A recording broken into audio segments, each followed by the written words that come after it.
लिखते हैं महाराज जी, अनंत Akshay salutes your unbounded love and asks a question. I am the observer and the observed. I first heard observer is the observed in my Varanasi days 1980 to 84, perhaps from late Achyut Patwardhan ji, who was most affectionate and kind. My reaction was, yes, it is true. I did not tell it to Achyut ji. I kept on hearing about it off and on. J. Krishnamurti used to refer this terminology, observer is the observed. Every time the reaction from within was the same, yes, it is true. Since the remark, the observer is the observed,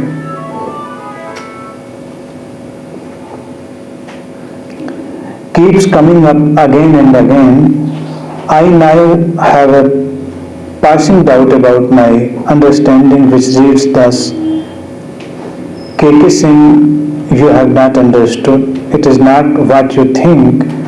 If it was that simple, it will not be referred to repeatedly in our meditation sittings, intimate sittings. KKS usually goes through incident of the past, recent ones or even those months old, especially the hurtful ones, and lives through them, seeing in pictures what others said, what KK said or did not say, and how it could have been dealt with a better way. Some of these incidents still come to me. I assume this happens to everyone, not just to KKS. As long as mind exists, the I and the me exist. The distinction between the observer and the observed will exist. One can rightly say that the observer is the observed, as I see it. I is the energy, activity and understanding principle. Me is the submerged part of the iceberg. Me stores the collective unconscious, the archetypes, the tamed and untamed impulses, the home, family, work and imagination. Even Kunal ji, at least for me, enters the I. Gradually with awareness, the I expands, incorporates me within it. The duality ends. Both I and me ceases to exist. There is no observer, there is no observed. Earlier they had appeared as two different entities. It made sense to say that the observer is the observed. Once mind ends, the observer and the observed lose their boundaries. One can loosely say that the observer is the observed, or the opposite, the observed is the observer, but in fact neither exists. This happens in the person of the enlightened beings. Kindly enlighten me. अब इसका तर्जुमा सुनिए। आप कहते हैं कि 1980-84 के बीच आपने ये शब्द सुना, ऑब्जर्वर इज द ऑब्जर्व, दृष्टा ही दृश्य है। जी कृष्णमूर्ति जी इसे अक्सर कहते थे। तो आपके अंदर से एक प्रतिक्रिया उभरी कि हाँ ये बिल्कुल सच है, और कई बार इस तरह की प्रतिक्रियाएं आपके भीतर से उभरती रहीं जब आप इसे सुनते रहे। लेकिन बाद में आपको लगा कि इसे अच्छी तरह से समझा नहीं गया। अगर इसे इस तरह से समझा गया होता तो इसे बार बार इस तरह से यहाँ के इंटीमेट सिटिंग्स में, यहाँ के ध्यान के कार्यक्रमों में इसे बताने की जरूरत क्यों पड़ती। अगर इतना ही सरल होता तो इसे इस तरह से बार बार दोहराने की आवश्यकता तो नहीं होती।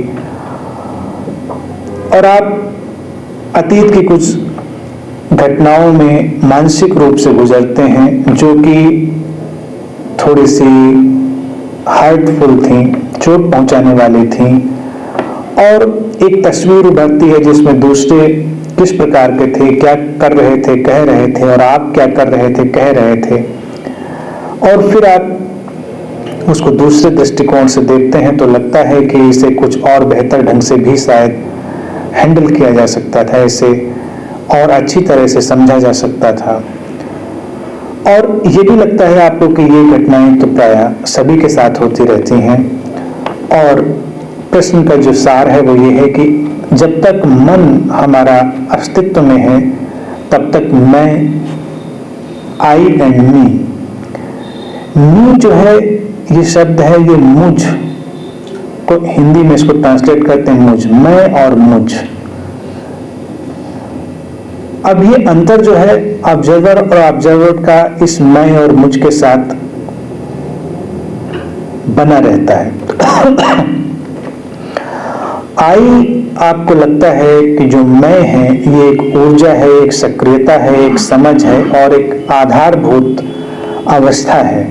और जो मुझ है वो इस मैं का भीतर डूबा हुआ अवचेतन हिस्सा है, जिसमें आर्कटाइप्स यानी कि जो पुरानी कंडीशन्ड स्मृतियां हैं वो भी हैं, और एक सामूहिक अवचेतन है, बहुत सारे भावनाओं के प्रवाह हैं, परिवार है, काम है, कल्पनाएं हैं, सब चीजें इस मुझ में शामिल हैं।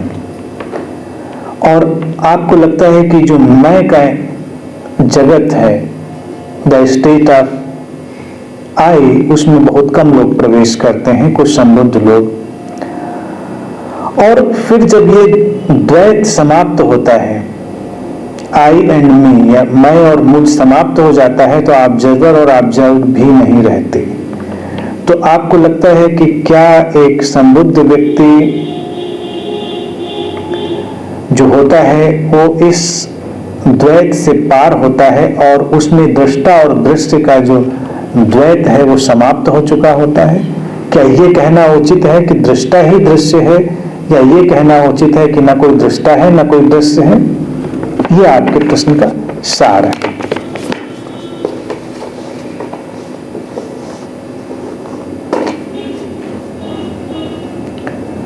ये बहुत ही गहरी बात है।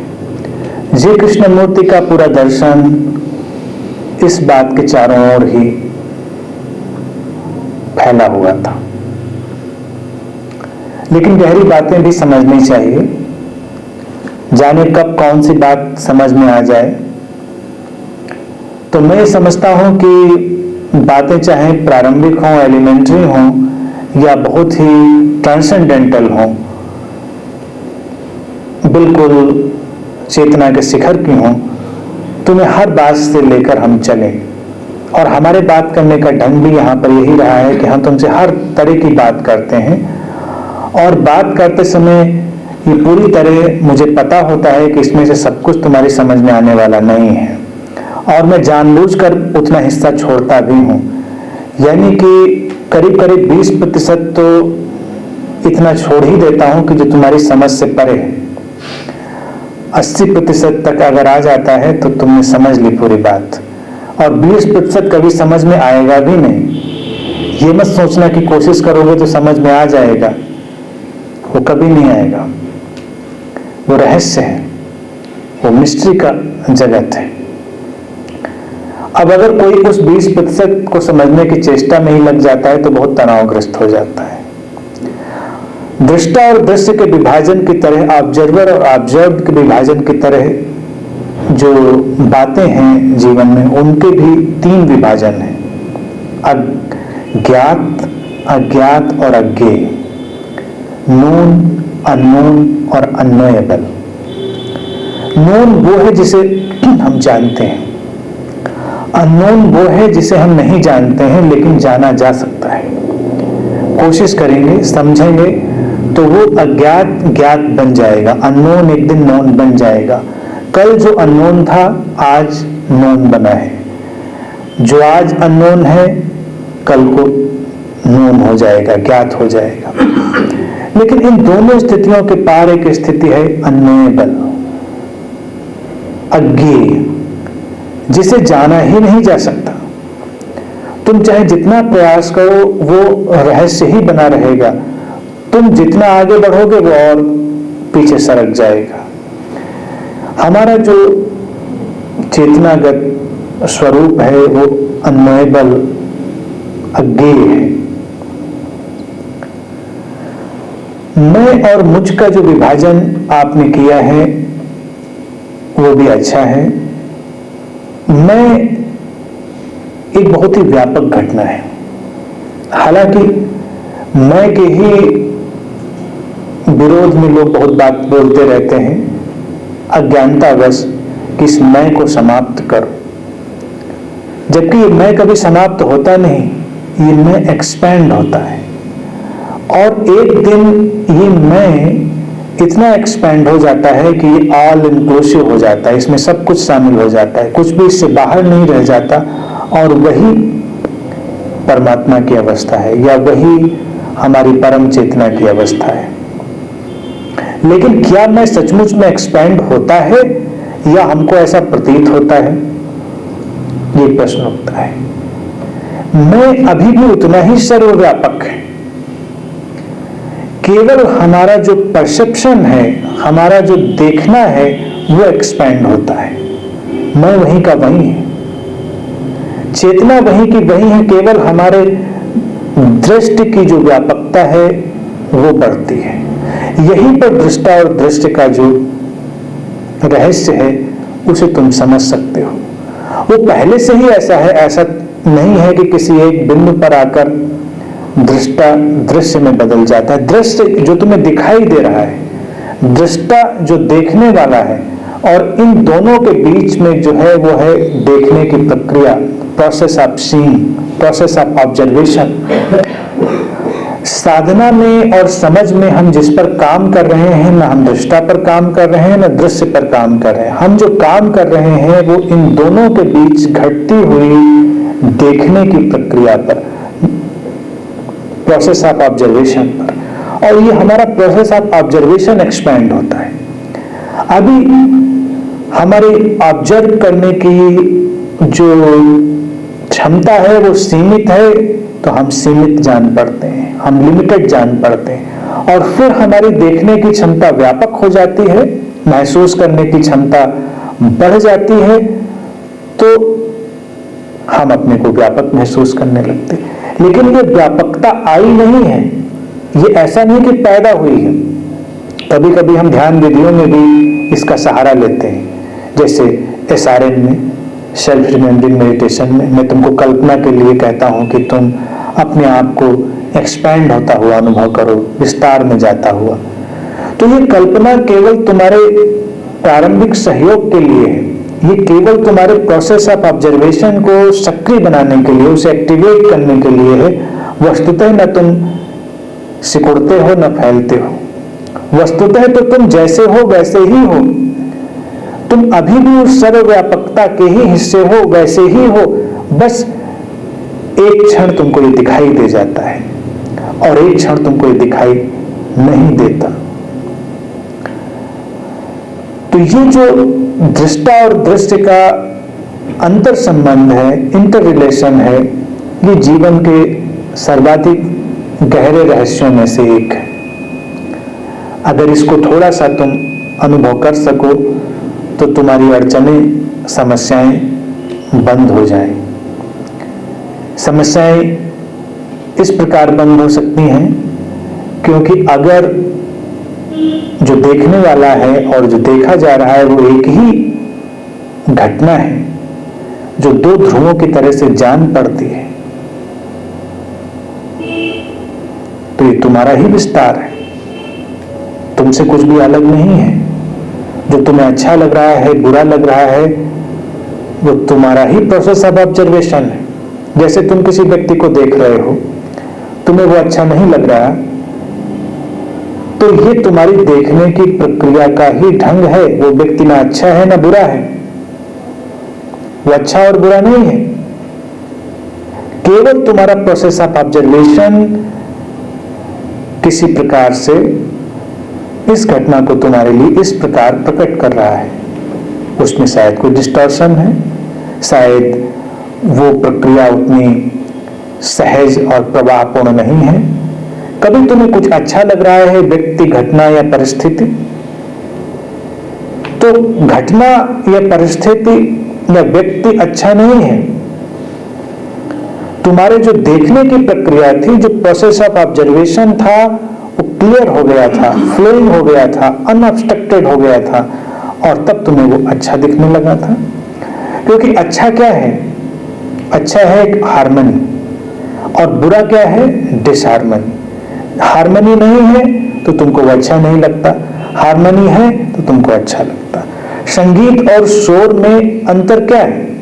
कोई खास अंतर नहीं संगीत और शोर में। शोर में भी वही ध्वनियां हैं, संगीत में भी वही ध्वनियां हैं। संगीत में वो थोड़ी लयबद्ध हो गई हैं, रिद्म में आ गई हैं, ऑर्गेनाइज्ड हो गई हैं, व्यवस्थित हो गई हैं, हार्मोनाइज्ड हो गई। वो हार्मोनाइज्ड हो गई तो वही शोर तुम्हें संगीत की तरह दिखाई देने लगा, संगीत की तरह अनुभव में आने लगा। लेकिन फिर इसमें एक प्रश्न उठता है, जिसे जी कृष्णमूर्ति जी भी बार बार तुम्हारे लिए कहते रहे कि क्या तुम्हें सचमुच में संगीत की जरूरत है? क्या सचमुच में कहीं संगीत और शोर जैसी कोई चीज होती है, या ये केवल एक परसेप्चुअल एरर है? हो सकता है कोई चीज जो हमें शोर की तरह जान पड़ती है, किसी अन्य स्पीशीज को संगीत की तरह भी जान पड़ती हो, या जो हमें संगीत की तरह जान पड़ता है किसी स्पीशीज को वो शोर की तरह भी जान पड़ता हो। चिड़िया चहचहाती हैं तो तुम्हें अच्छा लगता है, कुत्ते भौंकते हैं तुम्हें अच्छा नहीं लगता। लेकिन क्या कुत्तों को भी उनका भौंकना उतना ही बुरा लगता होगा? पानी की कलकल बहती है तो तुम्हें बड़ी सुंदर लगती है, सूदिंग लगती है, और जब बिजलियां कड़कती हैं, तूफान की गरज होती है तो तुम घबरा जाते हो। लेकिन क्या बिजलियों का कड़कना और तूफान का अव्यवस्थित और अराजक ढंग से शोर करते हुए प्रकट होना सूदिंग नहीं है? क्या ये एक और कॉन्सेप्ट नहीं है? क्या ये प्रोसेस ऑफ ऑब्जर्वेशन का एक अन्य ढंग नहीं है? तो बिंदु ये है कि समस्या है देखने की प्रक्रिया में, in the process of observation.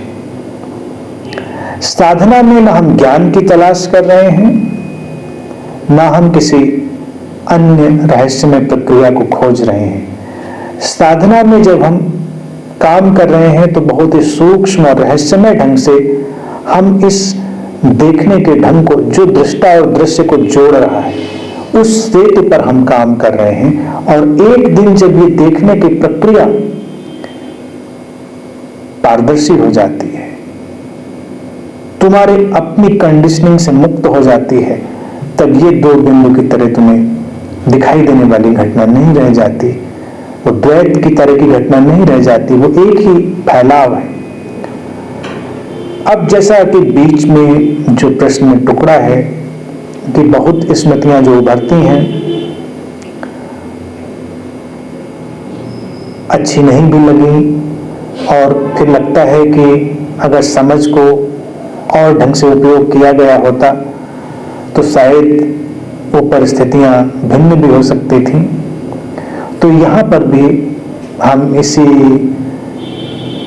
समझ का उपयोग कर सकते हैं कि परिस्थितियां या लोगों की प्रतिक्रियाएं जैसी भी थी, वो हमारे प्रोसेस ऑफ ऑब्जर्वेशन पर बेस्ड थी। शायद हमने वैसा ही देखना चाहा था, इसीलिए वैसी परिस्थितियां बन गई थी। ये ऐसा उलझा हुआ पेंच है जिसे समझने और स्वीकारने में व्यक्ति को जन्मों लग जाते हैं कि तुम्हारे जीवन में जैसे व्यक्ति आए, जैसी परिस्थितियां आई, शायद तुम्ही ने उनको जन्म दिया है, शायद तुम्ही ने अपनी देखने की, अपनी जो ऑब्जर्वेशन की प्रक्रिया थी उनसे उन्हें प्रकट कर दिया है। लेकिन अब क्या कर सकते हो? क्या अब भी कुछ किया जा सकता है? अब भी कुछ करने की संभावना है, और वो संभावना ये है कि जीवन में जो कुछ भी घटनाएं हैं वो स्मृतियों के सिवा कुछ नहीं है, विचारों के सिवा कुछ भी नहीं है। लेकिन यही स्मृतियां और विचार किसी किसी को बहुत पीड़ित भी करते हैं। और जो स्मृतियां और विचार हैं वो उतने तुम्हारे भी नहीं हैं जितना तुम उन्हें अपना मान बैठे हो। वो उस कलेक्टिव कॉन्शियसनेस का, सामूहिक चेतना का हिस्सा है। तो कभी कभी तुम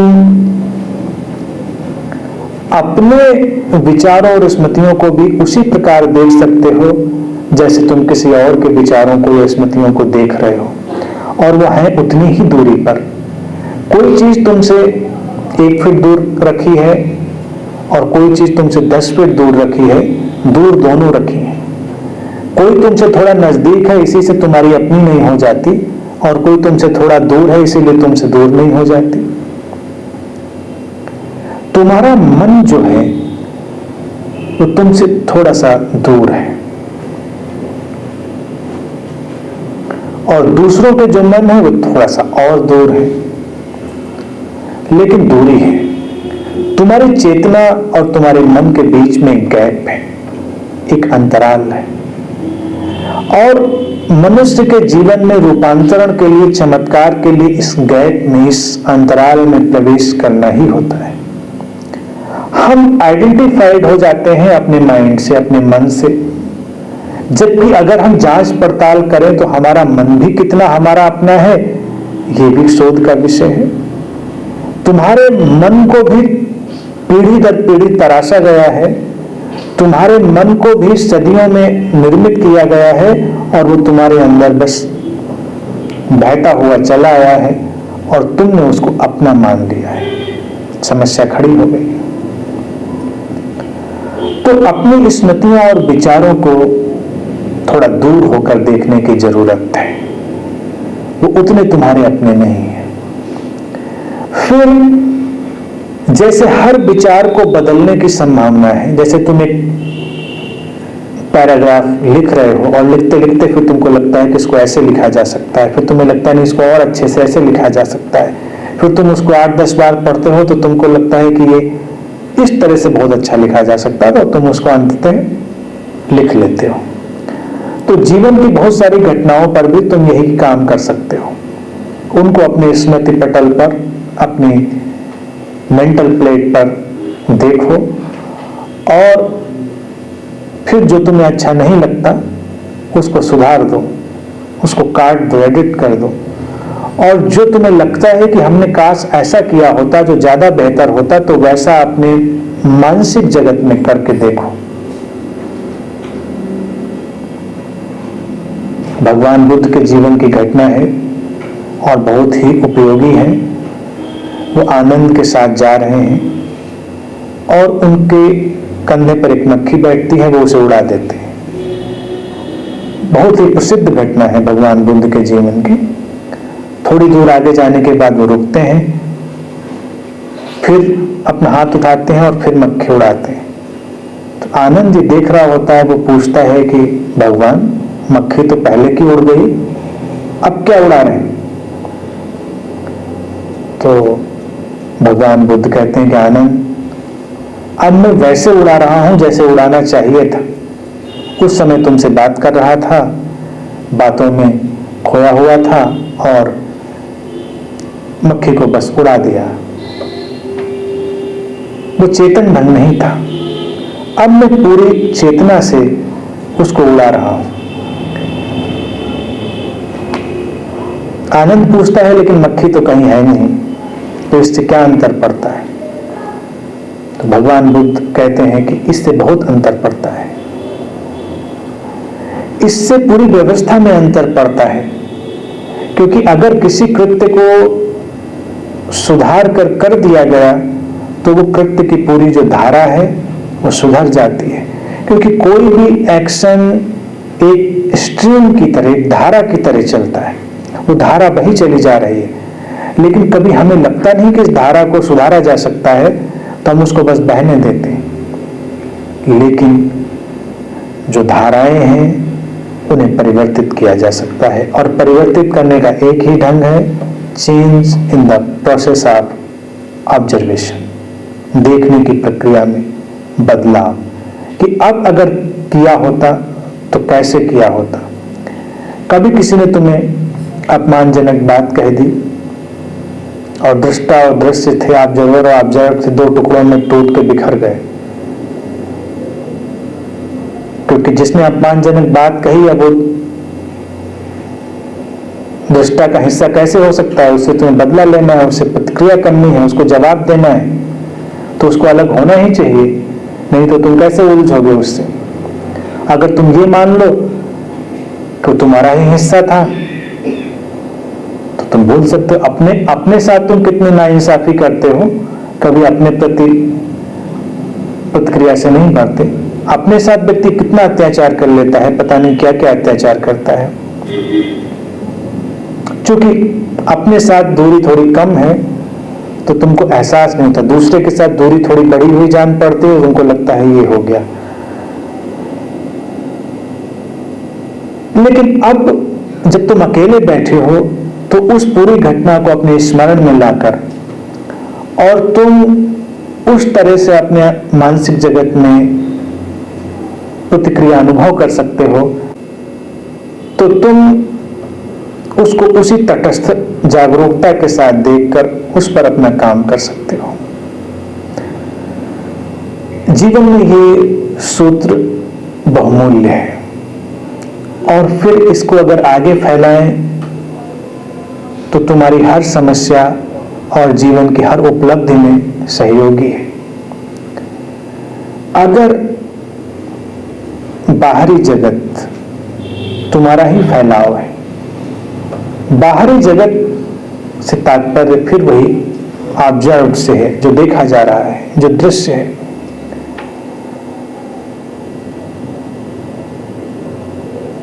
तो तुम अगर अपने एक बिंदु को ठीक कर लो तो दूसरा बिंदु तुम्हारे लिए कभी असंभव नहीं रह जाएगा।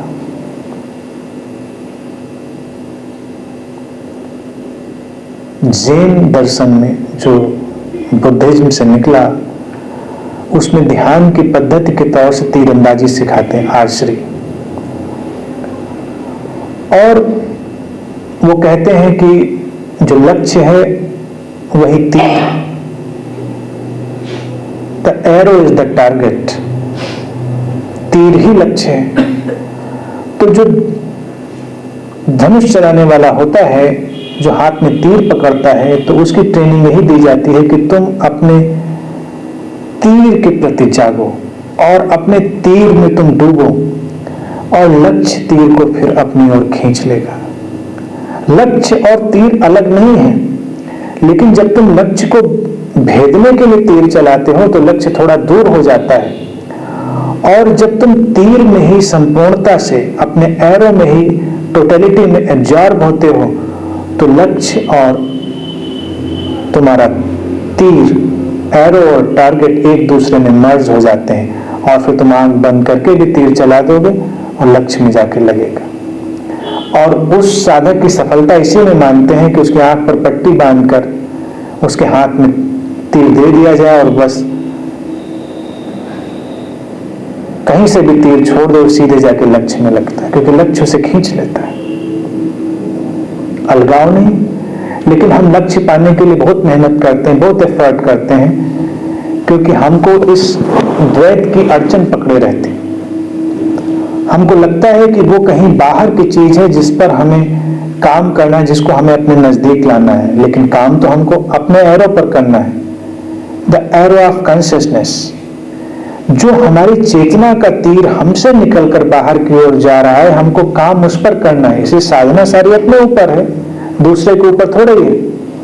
अब अगर दूसरे सब महात्मा हो जाए तो तुम भी महात्मा हो जाओगे, इससे तुम्हारे महात्मा पन में कोई अंतर पड़ेगा मैं नहीं समझता। यानी तुम्हारी शांति के लिए दूसरों को शांत होना चाहिए, फिर तो तुम कभी शांत ना हो पाओगे। अरबों की इस दुनिया में कितने लोगों को शांत बनाओगे? यानी तुम्हारी प्रसन्नता के लिए पहले दूसरों को प्रसन्न होना चाहिए,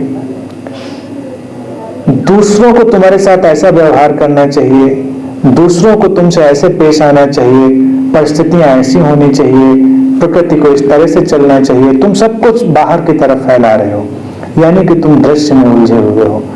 लेकिन उलझना है दृष्टा में, अपनी चेतना के तीर में।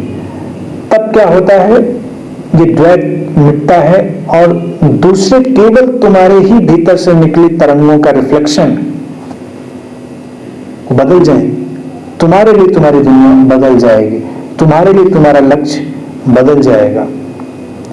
एक ही व्यक्ति अपने अंदर अनंत संभावनाएं लिए होता है।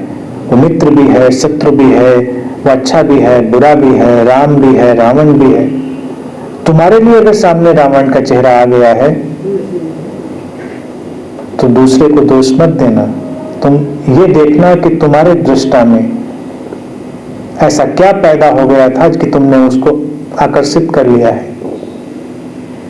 तुम्हारे प्रोसेस ऑफ ऑब्जर्वेशन में ऐसा क्या था कि तुम्हारे लिए ये भिन्न भिन्न परिस्थितियां, ये भिन्न भिन्न चेहरे प्रकट हो गए थे। अन्यथा उसी व्यक्ति के अंदर उससे अलग संभावनाएं भी थी। इसीलिए ऑथेंटिक रूप से अल्टीमेटली संसार में ना कुछ बुरा है ना अच्छा है, ना कोई व्यक्ति बुरा है ना अच्छा है, वही अच्छा भी हो जाता है, वही बुरा भी हो जाता है। हमारे इस दृष्टा और दृश्य को जोड़ने के सेतु को जागृत करने की, उसे अबाधित अनऑब्स्ट्रक्टेड बनाने की जरूरत होती है। और एक बार जब कोई इस जगत में प्रवेश कर जाता है तो जो बात आगे कही है वो अज्ञेय की बात है, अननोएबल, इसलिए उस पर कुछ ज्यादा कहा जा सकना संभव नहीं है कि न दृष्टा रहता है न दृश्य रहता है। जब तक तुम्हें समझाना है, तुम्हें समझना है, तुम कुछ करने की प्रक्रिया में हो, तब तक ये दोनों हैं या दोनों एक जान पड़ेंगे। और फिर एक बिंदु आता है जो परम चेतना का बिंदु है, जहां दृष्टा दृश्य दोनों विलीन हो जाते हैं, परम शून्यता। लेकिन वो जब घटती है तब घटती है। शून्यता के पहले पूर्णता का पड़ाव है, पहले पूर्णता और फिर शून्यता। पहले उस सर्कल को, उस वर्तुल को पूरा होने दो। वो जैसे ही पूरा होता है वो शून्य हो जाता है, जीरो हो जाता है। लेकिन वो अंतिम छलांग है। तब कोई बेचैनी नहीं, तब कोई व्यग्रता नहीं। जो उस बिंदु में स्थित हो गया है वही संबुद्ध सद्गुरु होते हैं।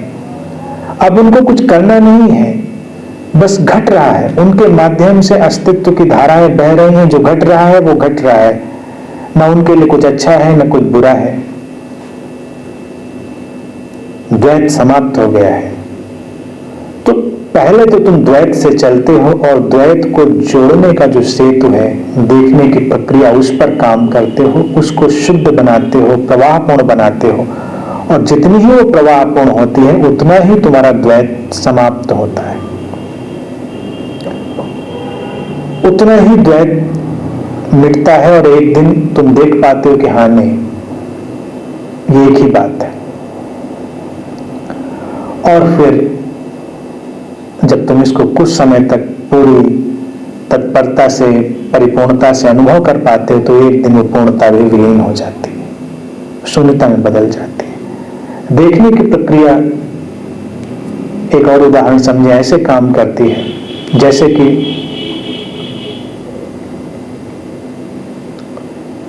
हम यहां बैठे हैं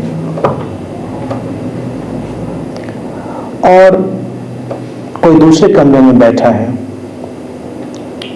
ये एक ही घर के हिस्से हो सकते हैं, लेकिन यहां पर रोशनी है और दूसरे कमरे में रोशनी है। बीच में बिल्कुल घुप अंधेरा है। जुड़े हुए हम एक ही रास्ते से हैं, एक ही रास्ता हमको जोड़े हुए है, लेकिन चूंकि दिखाई नहीं दे रहा है तो हम ऐसा मान सकते हैं कि हम अलग अलग घर में बैठे हुए हैं। लेकिन जैसे जैसे रोशनी बढ़ेगी, रोशनी से रास्ता जैसे जैसे प्रशस्त होगा, हम देख पाएंगे कि हम एक ही घर में बैठे हुए हैं। इस कमरे से उस कमरे तक कोई गैप नहीं है, एक ही जगह पर हम हैं, एक ही तरह से जुड़े हुए हैं। तो देखने की प्रक्रिया, इसीलिए उसको इनलाइटनमेंट जो कहते हैं, वो शब्द ही बड़ा अच्छा है। इनलाइटनमेंट यानी कि दो तरह से चीजें होती हैं। तो प्रकाशित होने में जैसे जैसे अंधेरा मिटता है, वैसे वैसे द्वैत मिटता हुआ दिखाई देता है। और लाइटन जो वर्ड है इंग्लिश का, ये भी इस मामले में बड़ा सुंदर है। जैसे जैसे द्वैत मिटता है, वैसे वैसे तुम हल्के भी होते हो, you become more and more lighten. तो इनलाइटन वर्ड दो चीजें लेकर आता है। एक तो प्रकाशित हो जाना, अंधेरा जैसे जैसे मिटेगा तुम देख पाओगे कि हम एक ही जगह पर हैं, और जैसे जैसे तुम ये देख पाओगे, वैसे वैसे तुम्हारा बोझ उतर जाएगा, वैसे वैसे तुम हल्के हो जाओगे, वैसे वैसे तुम्हारे जीवन की समस्याएं विदा हो जाएंगी। तो ये अपनी देखने की प्रक्रिया को प्रकाशित करने का मसला है। और साधना का सारभूत जो मामला है, क्योंकि मैं साधना की ही बात करूंगा जो तुम्हारे काम के, इसलिए उसके बहुत दार्शनिक पहलू में मैं नहीं गया, कि फोकस ऑन योर एरो, अपने तीर पर फोकस करो, वहीं से सब बदलेगा। बाहर बदलने को कुछ भी नहीं। बाहर जो दिखाई दे रहा है वो तुम्हारे ही भीतर से उठी तरंग का प्रतिफलन है, उसी का रिजल्ट है। इसलिए ये मत कहो कि ऐसा क्यों है, वैसा क्यों है। जैसा है मेरे कारण है। ये बात चाहे पीड़ा दे, परेशान करे, विचलित करे, लेकिन थोड़ी देर इसके साथ डटे रहो, क्योंकि ये बात बेचैन करती है कि सब मेरे कारण है, कि दूसरों कारण से कुछ भी नहीं है क्या। लेकिन वास्तविकता यही है कि तुम्हारा संसार तुम्हारे अपने ही कारण है। इसको उस तरह से मत देखना। एक घटना मुझे याद आती है कि एक कक्षा में एक टीचर छोटे बच्चों को समझा रहा था कि देखो हमारा जन्म किस लिए हुआ है। बच्चों ने पूछा किस लिए हुआ है? और दूसरों की सेवा करने के लिए। तो एक छोटा बच्चा सोचने विचारने के बाद खड़ा हुआ और उसने पूछा कि ये बात तो समझ में आ गई कि मेरा जन्म दूसरों की सेवा के लिए हुआ है, और दूसरों का जन्म किस लिए हुआ है?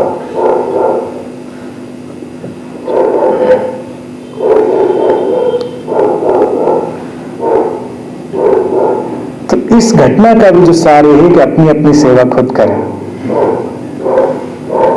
अपनी सेवा खुद करें और अपने ऊपर काम करें।